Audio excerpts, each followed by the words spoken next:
शराब पी रहे हैं और शराब के नशे में आप पत्नी के साथ संबंध बना रहे हैं, और यदि उस शराब के नशे में तुम्हारी पत्नी के साथ संबंध बनाने के समय यदि पत्नी गर्भवती हो गई, तो आप बताओ वो जो संतान उस समय हुई, गर्भाधान कब हुआ?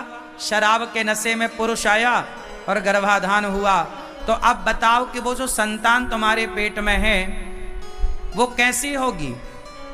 शराब के नशे में जब वो संतान का बीज बोया गया, तो अब आप सोच सकते हैं कि वो संतान कितनी संस्कारी होगी।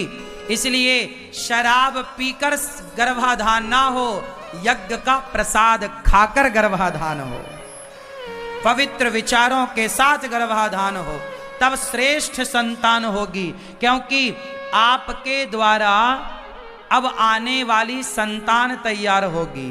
तो आप माँ बाप जिस विचारधारा के होंगे उसी विचारधारा की तो संतान होगी। जितनी शुद्धि पवित्रता आपके विचारों की होगी उतनी पवित्र विचारधारा वाला तो बेटा होगा। अब शराब के नशे में तुमने गर्भाधान किया तो तुम्हारी संतान कभी राम नहीं हो सकती, होगी तो रावण ही होगी। तुम्हारी संतान नालायक हो जाएगी। इसलिए आजकल की औलाद ऐसी है जो अपने माँ बाप को 2 रोटी तक नहीं दे रही है। कहां दे रही है रोटी? कहां कर रही है सम्मान अपने माँ बाप का? अब तुम ऐसी उल्टा सीधे काम करोगे तो नालायक तो बेटा होगा। इसलिए कहते हैं सदाचारी बनो, पवित्र विचार वाले बनो।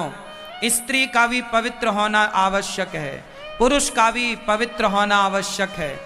और जब यज्ञ करोगे तो आचार्य मंत्र बोलते हैं, अपवित्रः पवित्रो वा सर्वावस्थांगतोऽपि वा। आप अंदर से भी पवित्र हो, बाहर से भी पवित्र हो, विचारों से भी पवित्र हो और बुद्धि भी पवित्र हो, तब जाकर के जब पति पत्नी पवित्र होते हैं विचारों से। अब सोचो कि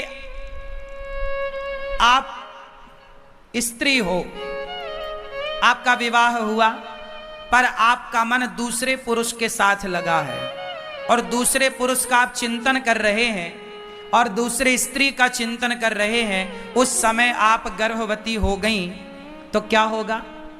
अरे भाई, माँ बाप के विचारों का प्रभाव बच्चों में पड़ता है। कई बीमारियां ऐसी हैं जो माँ बाप को होती हैं तो बच्चों को होती हैं।